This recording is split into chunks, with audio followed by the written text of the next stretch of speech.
Geçen sene üzerime yapışan o inatçı kuru öksürükten beni anında kurtardı.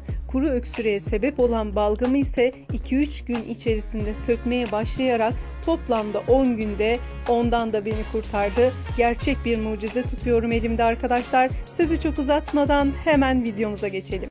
Merhabalar canım arkadaşlarım. Sesimin ulaştığı herkese sağlık, güzellik ve mutluluklar diliyorum. Bugün sizlerle geçen sene beni kuru öksürükten kurtaran, Hızır gibi yetişen, inanılmaz rahatlama sağlayan ve çok güzel bir şekilde balgam söktüren, bu şekilde ciğerlerimi temizleyen, bronşlarımı tertemiz yapan, o balgamdan, kuru öksürüğe sebep olan o balgamdan beni kurtaran sarımsaklı süt küründen bahsedeceğim arkadaşlar. Elimde gördüğünüz sarımsağın faydaları saymakla bitmiyor. Zaten birçoğunuz bunu biliyorsunuz. Sarımsak çok güçlü bir antibiyotik. Antibiyotik ne demek? Enfeksiyonu öldüren, kökünü kazıyan ve vücudumuzu rahatlatan bir madde demek arkadaşlar. Ve sarımsağın içerisinde bolca antibiyotik içeren maddeler var. Şimdi elimde gördüğünüz sarımsak gerçekten güzel bir sarımsak. Bu marketlerde olan Çin sarımsaklarından uzak durmanızı tavsiye ederim arkadaşlar. Yerli güzel sarımsaklar bulursanız çok daha iyi verim alırız bu kürden. Şimdi bir takım detaylar var. Lütfen çok dikkatli dinleyin. Gerçek anlamda fayda gördüm ve sizlerle paylaşmak istedim arkadaşlar. Bir bardak süt kullanacağız. Ev sütü, market sütü fark etmez. Tabii ki güzel bir süt olursa çok daha iyi olur. Toplamda bir bardak süt kullanıyoruz arkadaşlarım ve 3 diş sarımsak kullanacağız. Sarımsaklarımızı mutlaka havanda ezeceğiz arkadaşlar. Bıçakla doğramayacağız. Bütün atmayacağız. Mutlaka havanda güzelce ezeceğiz. Döveceğiz sarımsağımızı ve ondan sonra sütümüzün içerisine ilave edeceğiz. O kısımlar çok önemli. Lütfen dikkatle izleyelim. Dikkatle dinleyelim canım arkadaşlarım. Şimdi bazı arkadaşlar çok uzun oluyor vesaire diyorlar.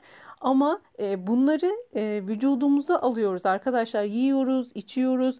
Bu yüzden tüm detayları sizlere söylemem lazım. Çünkü vicdani olarak bundan rahatsızlık duyarım eğer eksik anlatırsam. Şimdi sarımsaklarımı bir güzel soydum. Üçüncü sarımsağımı da hemen soyayım. Bunları havanımızda döveceğiz dediğim gibi. Geçen sene inanılmaz kötü bir öksürüğe yakalandım arkadaşlar. Sadece öksürük değil, bu göğsümde müthiş bir tıkanıklık vardı. İçeridekinin atılamadığı çok belliydi. Balgam söktürmesi bu kürün en büyük özelliği. Zaten kuru öksürüğü yapan şey yoğun şekilde balgam birikmesi arkadaşlar. Bu çok kötü, çok çirkin. Eğer bu durumda olan arkadaşlarım varsa mutlaka bunu denesinler. Şimdi dediğim gibi havanda bir güzel dövdüm sarımsaklarımı. Sütümü kaynatacağım arkadaşlar.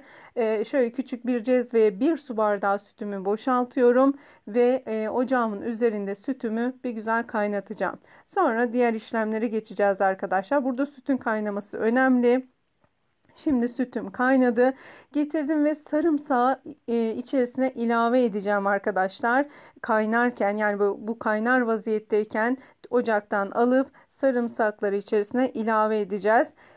Burada sarımsağın çok güzel bir şekilde dövülmesinden bahsettim. Çünkü içerisindeki etken maddenin güzel bir şekilde süte karışması gerekiyor arkadaşlar. Bunu bıçakla doğrarsanız aynı etkiyi alamazsınız. O yüzden dediğim gibi bu şekilde bir işlem uygulayalım. Bir de arkadaşlar şunu çok soranlar oluyor. Ben doktor değilim. Kendi hayatımda uygulamış olduğum şeyleri son derece güzel bir araştırma yaparak onunla ilgili elde ettiğim bütün verileri de ilave ederek bu videoları o şekilde çekiyorum arkadaşlarım. Yapmak ya da yapmamak tamamen sizlere kalmış. Ben fayda görmediğim hiçbir şeyi burada paylaşmıyorum. Bu arada sarımsağımı ilave ettikten sonra üzerini kapatıp 5 dakika kadar bekletiyorum ki özleşme sağlansın. Sarımsak ve süt birbirine güzelce karışsın diye arkadaşlarım. Bu demlenme işlemi sırasında hem de sütün o kaynarlığı gidiyor. Çünkü çok kaynar, çok sıcak hiçbir ürün içmiyoruz.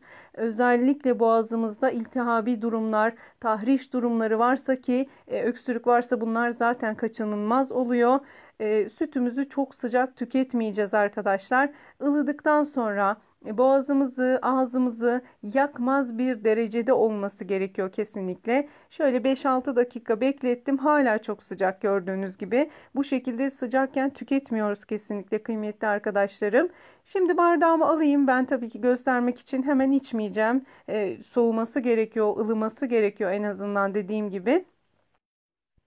Ve kullanıma geleceğim hemen. Kullanımı şöyle. Bu günde bir bardak içiliyor arkadaşlar. Gece yatmadan önce bu kürü anlattığım detaylara dikkat ederek hazırlıyoruz.